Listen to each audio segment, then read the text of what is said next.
May kapalit na nga ba sa puso ng kapuso actress na si Bea Alonzo ang kanyang ex-fiancé na si Dominic Roque? 1 taon at 3 buwan na ang nakalipas mula nang maghiwalay sina Bea Alonzo at ang dating fiancé niyang si Dominic Roque. Pinagpipiestahan ngayon sa social media ang mga litrato umano ni Bea Alonzo, kasama si Vincent Co, anak ng mag-asawang business magnate na sina Lucio at Susan Co, may-ari ng Pure Gold Prize Club. Ang mga naturang litrato ay mula raw sa private Instagram account ng super rich businessman na si Vincent Co na in-upload ng Insider PH sa kanilang social media page.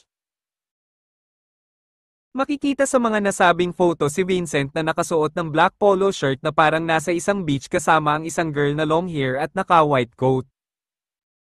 Parehong nakatalikod ang nasa litrato na magka-holding hands kaya hindi talaga makikilala kung sino sila.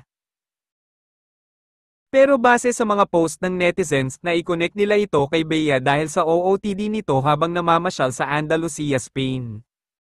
Makikita ang aktres suot ang kanyang beige blazer, black skirt, at white sneakers na parehong-pareho sa OOTD ng babaeng kasama ni Vincent, idagdag pa ang buhok nito na kapareho rin ng hair na nasa litrato.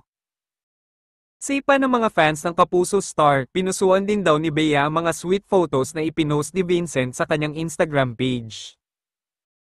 Marami naman ang nagkomento na sana'y natagpuan na nga ni Bea ang lalaking itinadhana sa kanya matapos ang controversial breakup nila ni Dominic Roque ilang buwan after their engagement.